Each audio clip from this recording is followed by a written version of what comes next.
Saludamos al economista Rodrigo Mendieta, quien fue decano de la Facultad de Ciencias Económicas de la Universidad de Cuenca, también fue rector de la UNAE. Economista Mendieta, se empieza a hablar ya de la economía para el 2023 en un país lleno de incertidumbres, cuando en mesas de diálogo se están discutiendo temas económicos gravitantes para el país. El gobierno está resolviendo una serie de problemas de carácter político que lo mantienen semiparalizado. El riesgo país refleja la incertidumbre de Ecuador. Cierra esta semana en 1.336 puntos. Un riesgo país sumamente más alto que nuestros países vecinos. Para poner estándares de comparación, Perú o Colombia, que con situaciones también muy complejas tienen cifras mucho más bajas. ¿Qué es lo que está pasando en nuestro país y cómo se perfila este 2023? Bueno, primero, muy buenos días, estimado Gustavo. Gracias por la invitación. Un saludo también a quienes nos siguen en esta entrevista. Pues sí, se vislumbra un panorama bastante complejo y sobre todo también que podría, ¿no es cierto?, complicarse más en el transcurso de los días de lo que va avanzando el año, y que básicamente tiene que ver por esta incertidumbre que se ha ido generando en la economía ecuatoriana. Yo creo que marcado por cuatro ingredientes fundamentales. Uno, justamente, es lo que usted hace alusión. No sabemos cómo va a quedar los acuerdos que el gobierno en este momento está negociando, si cabe el término, con el movimiento indígena, porque esto va a generar y va a repercutir en términos económicos y por supuesto, ¿no es cierto?, esto va a tener que también cambiar cómo va a ser la configuración del presupuesto para el año 2023. En ese sentido, ¿no es cierto?, han habido cambios en temas de ingresos por la cuestión del petróleo, con el tema de la recaudación, por reforma tributaria, el tema también por cuestiones de reactivación económica que se está viendo, a pesar que los datos que tenemos del mes de julio darían cuenta de que no se está llegando a niveles de recaudación como teníamos antes de la pandemia. Sin embargo, todo esto va a ir configurando qué va a pasar por el lado del gasto, y ahí vienen algunos elementos, ¿no? Ahí vienen algunos elementos que podemos ir conversando. En segundo lugar está la recesión mundial. Estamos atravesando por un problema de recesión mundial. Este momento en los Estados Unidos se está debatiendo si es que está o no está en recesión, al presentar 2 trimestres consecutivos de tasas de dinamismo negativo de su economía, y eso lo que está haciendo, ¿no es cierto?, es que se esté hablando aquello. Sin embargo, claro, el gobierno de los Estados Unidos sale a defender aquello porque se están creando plazas de empleo, porque el consumo se está dinamizando, la inversión de la misma forma, y obviamente, sin embargo, esto va a llevar a un debate, pero que a la final de cuentas el mundo se está desacelerando y eso también nos está afectando. Y ahí hay una serie de elementos como la apreciación del dólar, como la subida de las tasas de interés que se está dando, y que eso también nos puede afectar negativamente. Ahí viene, ¿no es cierto?, también un tercer elemento, que es justamente que todo esto va a configurar a cómo vamos a encarar, primero, a terminar el presupuesto del año 2022. Se habló de un déficit, se sigue manteniendo alrededor del 2% del PIB. Sin embargo, podría ser, puede esto ser mayor, porque pueden darse, ¿no es cierto?, una serie de hechos que pueden afectar a este tema. Y eso le pondría al Estado, al gobierno, en un problema muy complejo para el año 2023, porque tendría que encarar mayores gastos. De pronto los ingresos no son los mismos. El año 2023 se perfila como que estos problemas podrían, profundizarse a nivel mundial, y todo esto puede generar complicaciones para el año 2023. Y ahí un cuarto elemento, y que es el ciclo político-económico, que también es el que vamos a entrar a elecciones seccionales, y obviamente esto también va a generar efectos en la economía. Así es que hay 4 elementos que yo los veo que pueden, ¿no es cierto?, nublar este panorama o generar una tela de incertidumbre para el panorama de lo que va a cierre del año, y que nos podría dejar, en una situación bastante complicada de cara al año 2023. ¿Qué grado de confianza le ha generado a usted, o qué impresión en general, el nuevo ministro de Economía y Finanzas? Se decía que tras su visita a Washington, su contacto con varias organizaciones internacionales, incluyendo el Fondo Monetario Internacional, iban posiblemente a sumar votos de confianza y, en consecuencia, caer el riesgo país. pero esto no ha sucedido. El riesgo país subió cercano a los 1.500 puntos y se ha pasado fluctuando en esa zona. Reportábamos el día de hoy, cierra la semana que acaba de terminar, la semana de labores, con 1.336 puntos. En el tema específico, quisiera referirme al tema del riesgo país, porque ahí hay una situación, Gustavo, que en muchas ocasiones lo hemos conversado justamente con usted, que por ejemplo el riesgo país del Ecuador está asociado al precio del petróleo. Cuando el precio del petróleo cae, el riesgo del país sube, pero ahora tenemos un precio del petróleo alto. Segundo, se ha asociado el riesgo país a las reservas internacionales, que en este momento están llegando a su tope. Si no estoy mal con los datos, está llegando ya a casi a los 10.000 millones de dólares de reservas del Banco Central. Si es que eso sube, se decía que el riesgo país cae. Pues estamos viendo que eso no sucede. Así es que nos preguntamos, estamos frente a una situación de que los mercados internacionales, los ojos internacionales sobre el Ecuador, no solamente observan el tema de petróleo ni el tema de reservas, sino que justamente lo que ven es cómo va a encarar el futuro próximo, yo diría que en un corto y en un mediano plazo, en el caso de la economía ecuatoriana. Y ahí es en donde nos preocupa, porque claro, si bien es cierto, sí, le insisto en este tema de los personajes. Usted vio, y valdría la pena quizá que lo comente, lo que pasó en Argentina, en donde por presiones justamente del Fondo Monetario Internacional y otras entidades internacionales de crédito, el presidente de la República Argentina se vio obligado a poner un ministro de Economía y Finanzas, un superministro en realidad, porque le encargó varios ministerios para tranquilizar esas visiones y tratar de brindar confianza a través de lo que pueda hacer este funcionario. El ministro de Economía y Finanzas es un hombre clave en cualquier país. Ecuador no es la excepción. Exactamente, entonces justamente iba a ello, ¿no? Que se observan otros elementos de los cuales no hemos estado acostumbrados tradicionalmente. Y tenemos que tener una lectura muy digamos así, pues sensible de eso, muy profunda de aquello. Y ahí pasa el tema de los personajes que usted dice, Gustavo. Cuando observamos nosotros el cambio en el Ministerio de Economía y Finanzas, personalmente a mí me generó ciertas incertidumbres por el tema del conocimiento en la técnica económica del ministro Arosemena. Si bien es cierto, es un hombre entendido en materia empresarial, en materia, inclusive viene de los sectores gremiales, sin embargo, en la técnica macroeconómica, desde mi punto de vista, me dejaba con mucha incertidumbre. Posteriormente, no se le ha conocido a él en la calidad de un experto en economía ecuatoriana, en realidad. Así es. Sin embargo, posteriormente se observó el equipo de trabajo que conformó, los viceministerios que conformó y que obviamente conocemos en los dos casos, tanto el viceministerio de Economía como el viceministerio de Finanzas, y entonces dio cierta tranquilidad, o personalmente me dio cierta tranquilidad, porque conocemos que hay un equipo con un, digamos, conocimiento muy importante sobre el tema de la macroeconomía ecuatoriana. Y entonces comienza a caminar el ministro, y eso es lo que en este momento estamos viendo.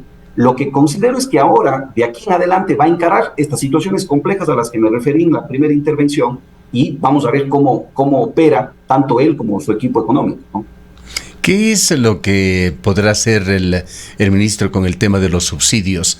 Él hizo hincapié en que Ecuador está aportando con subsidios que superan los 3.000 millones de dólares y que esta situación, él sugiere, no debería seguir, que debería cambiar, sobre todo hablando de los temas de focalización. Señala que los subsidios deberían focalizarse para quien realmente lo necesita y deba recibir. Bueno, eso es un debate que también hemos estado teniendo durante muchos años sobre el tema de subsidios. En el caso ecuatoriano hay varias aristas de tipo social, de tipo ambiental, el tema de la inequidad que esto implica. Sin embargo, yo le veo difícil que lleguemos, al menos en un corto plazo, a una solución de aquello. Y la solución ha sido quizás la más simple, y es mantener el subsidio. Vemos que ahora, después del paro, hubo un aumento en el subsidio que está generando un peso en el presupuesto de 345 millones de dólares adicionales, lo cual, ¿no es cierto?, configuraría un monto alrededor de los 3.000 millones de dólares anuales que necesitamos para un tema de subsidio. Entonces, es complejo. Solamente para que nos demos cuenta, el tema del salario de los maestros para el Ministerio de Educación no llega a rebasar los 2.200 millones de dólares al año. Entonces, eso para que más o menos pongamos en contexto de cuánto significa el peso de los subsidios para el Ecuador. Y todo esto hace lo que yo decía, es decir, esta incertidumbre, porque vamos a tener que hacer un presupuesto para el año 2023 con todos estos elementos. Recordemos que también se elevó el tema del bono de desarrollo humano. Tenemos un presupuesto en lo social de cerca de 1.000 millones de dólares. ¿Qué acuerdos adicionales van a llegarse con el movimiento indígena? También esto va a generar claro, allí están cosas relativamente pequeñas en cuanto a montos, pero que van sumando a esta situación de una carga bastante grande ya de subsidios. Está el subsidio a los insumos agrícolas, a la urea particularmente, la condonación de deudas con bancos del Estado, que se está hablando abiertamente, no solamente con bancos del Estado, incluso con la banca privada y las mutualistas, que alguien tiene que absorberlo. Se exige también, y con mucha razón, mayor atención al área social. No puede seguir esta situación en la que casi 1.000 millones de dólares se van acumulando en deudas del Ministerio de Salud y del IES hacia sus proveedores, y la situación de la salud pública está como está. Usted ha mencionado también la elevación a los sueldos de los maestros, son otros 100 a 200 millones de dólares de efecto en este año, etcétera, etcétera. Claro, justamente iba a ello. La homologación y equiparación salarial de los maestros generaría 450 millones de dólares necesarios al año para poder también cubrir en este año va a haber un efecto más parcial, porque está transcurrido buena parte. Sería un parcial, porque entraría en vigencia, entiendo, por el tema del tiempo de octubre. Entonces, el tema, ¿no es cierto?, es que va generándose esta cantidad de sumas, como usted bien anota, de gastos permanentes que tenemos que presupuestar y que estarían anclados en ingresos, pero que no son permanentes, porque estamos hablando, ¿no es cierto?, de, en primer lugar, el precio del petróleo, que sabemos que sube y baja y que puede llegar a pasar que, como ya hemos tenido en un pasado próximo, que los precios se desploman. El tema también de la recaudación en cuanto a tributos está anclada también a la actividad y a la reactivación económica que se puede dar. Pero vemos, por ejemplo, que un recrudecimiento, no quiera Dios, del COVID puede generar también problemas con el tema de recaudación, como ya hemos pasado en un pasado próximo, repito. Y también está el tema de reforma tributaria, Gustavo, que si bien es cierto inyectó dinero al fisco, pero que también se está discutiendo en la Asamblea la derogatoria de la reforma tributaria, que también puede generar problemas. Entonces, por un lado, fíjese usted cómo tenemos aumento de ingreso permanente, de gasto permanente, ¿no es cierto?, que tiene que ser presupuestado y que eso tiene que irse cumpliendo, pero por otro lado vemos que ese ingreso permanente ese gasto permanente cada vez se está anclando más a ingreso no permanente o ingreso volátil, o que depende de muchas voluntades políticas, externas, inclusive de qué es lo que vaya pasando con el tema salud o con el tema pandemia, y que eso, ¿no es cierto?, nos pone en una situación, andar en un hilo muy fino en lo económico con altísimas incertidumbres. Entonces ahí está quizá la respuesta para este riesgo país, ¿qué es lo que va a ser el tema de tener un riesgo país alto? Que sumado a las políticas de aumento de tasas de interés que se está dando en los Estados Unidos y en Europa frente a la crisis económica y sobre todo de inflación que están afrontando estas economías grandes, lo que va a hacer es que tengamos nosotros el momento de necesidad de financiamiento externo, lamentablemente tenemos que acudir a tasas de intereses altas, y de nuevo se va a repetir la historia en donde nos tengamos que endeudar con tasas onerosas, con plazos no adecuados a nuestro presupuesto, y entonces seguimos, ¿no es cierto?, de tumbo en tumbo en estos problemas económicos que lamentablemente el Ecuador no logra rebasar. Ahora, ¿qué expectativas se puede tener en temas presupuestarios para la provincia de la Suay, para sus instituciones? Las universidades reclaman mayores presupuestos. El tema de la vialidad no ha sido resuelto en el Austro. El balance del paso de Marcelo Cabrera por el ministerio deja mucho que desear. El propio nuevo ministro de Transporte ha señalado que del orden de unos 75 millones de dólares parece que señalaba que debían haberse utilizado, se utilizó solamente un 25%. En la cifra no estoy muy seguro, pero en todo caso señalaba de una subutilización del presupuesto en el Ministerio de Transporte, y que eso había sido un problema mayúsculo para lo poco que se pudo hacer a nivel del país, y particularmente en la provincia de la Suay, que no ha cambiado en esencia. No estamos en época invernal, por eso se alivian un poco las carreteras, pero la situación en esencia no ha cambiado, no se ha resuelto, no hay nuevos proyectos, excepto aquel mencionado por el presidente de la República de una autopista entre Cuenca y Guayaquil, que ha sido mencionada nuevamente por el nuevo ministro, señalando de que se buscará concesionar esa vía para el próximo año. Para no perdernos, ¿cuál sería la expectativa presupuestaria para que las cosas cambien de manera positiva en la provincia de la Suay? Bueno, mire, yo pienso ahí que quizás la pregunta o la respuesta más bien va un poco más a fondo, y es que hay que repensar el cómo manejamos el tema presupuestario en el caso de nuestro país. Y eso nos lleva también a decir que una situación que yo he venido repitiendo durante mucho tiempo, y es que nosotros debemos tener una visión de desarrollo que tiene que ver desde lo local, por todo este problema de incertidumbre que se genera desde lo nacional. Es decir, ese país centralista, ese país que está sumido en una serie de problemas, que por más pequeño que sea, eso no quiere decir que no debamos pensar nosotros en un tema de que tenga cada provincia, y dentro de cada provincia sus cantones, digamos, las riendas del desarrollo Está poniéndose un poquito en la línea esta pregonada del federalismo, a lo mejor no con la misma figura, pero algo parecido.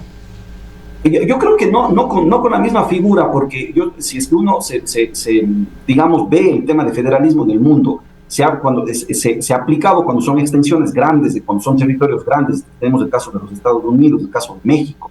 Y quizás en esos dos casos también nos deja que no es la solución a los problemas de desarrollo, porque vemos México los problemas que tiene.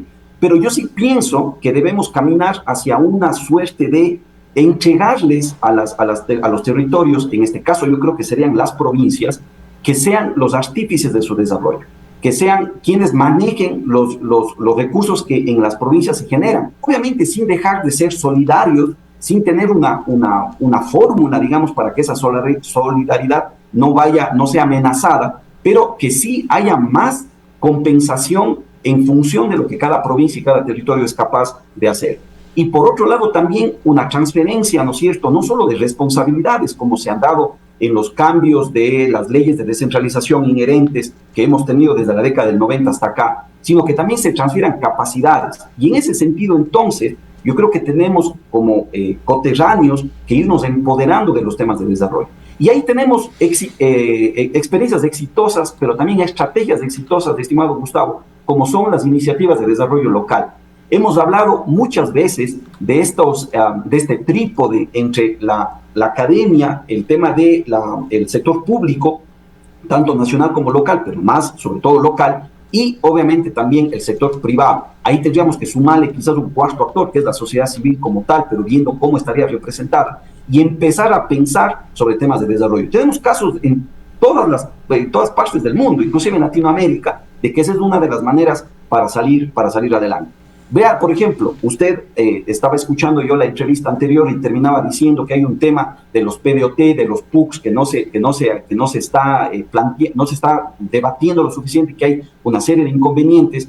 ¿Y por qué razón? Porque en eso solamente está pensado en temas técnicos que pueden ser importantes, pero que están cumpliendo reglamentaciones de varias índole, pero que no están generando un verdadero camino hacia el desarrollo, hacia solucionar el problema de los territorios. Un problema que pasa por lo social, por lo económico, por la falta de empleo, por el tema de migración, etcétera, etcétera.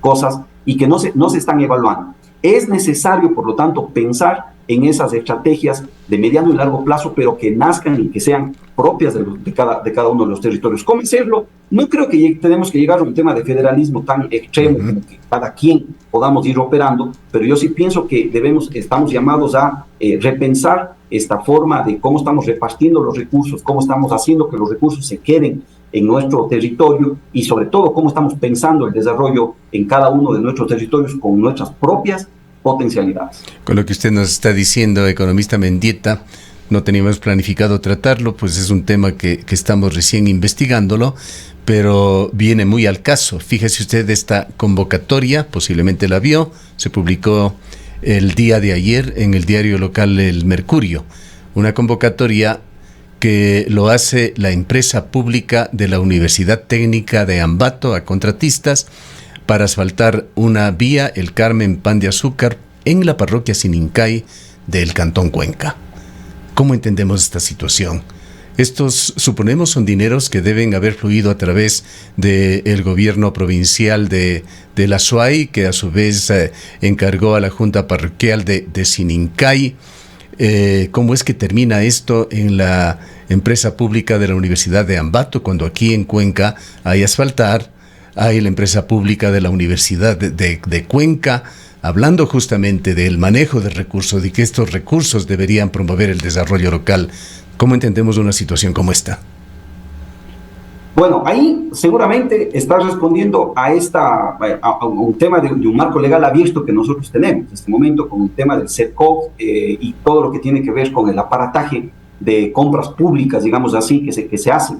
Y pasan estas cosas, miren, estas cosas que son, inclusive, yo diría que hasta cierto punto anecdóticas, ¿no? Pasan esto, ¿por qué? Porque el dinero, claramente se está viendo que se va a ir hacia otro lado y que ni siquiera lo que estamos generando y lo que se tiene que ir gastando dentro de nuestro mismo territorio se va a quedar aquí. O sea, imagínense. La empresa pública de la Universidad de Ambato, si bien probablemente es sin fines de lucro, pero sí tiene que tener una rentabilidad, tiene que tener un superávit, y hay dinero destinado a este proyecto de asfalto que va a fluir finalmente a la Universidad de Ambato. Claro, y ahora, supuestamente está cumpliendo términos legales, a eso me refiero. Así es. No hay ilegalidad, pero por allí algo no está funcionando bien en esa cadena de toma de decisiones. Por supuesto, entonces algo está pasando ahí, ¿no? Y hay que revisar. Por eso decía yo, ese marco legal de cómo está funcionando el tema del Estado. Para mí no está contribuyendo, y hay una serie de estudios, Gustavo, que se ha realizado, lo hemos realizado desde el año 2014, que todo lo que se hace no contribuye para ir generando las brechas en orden territorial, sino más bien al contrario, las amplíen, como este caso, que es un caso quizás puntual. Pero yo quería referirme también, eso era un tema, yo quería referirme también a otra situación, que a mí siempre me llamó la atención en los diferentes cargos que tuve, porque en primer lugar, cuando decano, fui también miembro del directorio de la empresa pública de la Universidad de Cuenca, y luego en el rectorado de la UNAI, tuve que ver también los temas de la empresa pública de esa universidad. Pero a mí siempre me llamó la atención, y lo sigo diciendo, que las empresas públicas de las universidades deben tener un marco de objeto claro. No pueden pasar estas cosas, no pueden estar en todas las cosas, sino que tienen que tener un objetivo y una visión clara hacia dónde y por dónde caminar. Están para temas de consultoría desde las universidades, por supuesto. Están para temas de capacitación continua. Están para temas de facilitarle el manejo financiero a las universidades, de las cuales son digamos, su brazo para ese tipo de cosas. Sí, pero habría que preguntarse si es que eso tiene un límite y hasta dónde deberían operar estas empresas públicas. Lamentablemente, el marco normativo es permisible para este tipo de cosas y tendría que también, yo creo que revisarse, que tendría que también, de alguna manera, verse, hacer una evaluación de cuánto ha servido para situaciones, digamos, beneficiosas, que de seguro lo hay, pero también cuánto ha servido para temas como este, ¿no? Sí, en esto queda pendiente una explicación por parte del gobierno provincial de la SUAY y también de la Junta Parroquial se me fue el... Sinincay. De Sinincay, exactamente, en donde se está proponiendo esta obra. Gracias, economista Mendieta, por habernos acompañado. Gustavo, a usted muchísimas gracias, siempre a las órdenes. Un buen día. El economista Rodrigo Mendieta es un experto en economía, ex decano de la Facultad de Ciencias Económicas de la Universidad de Cuenca.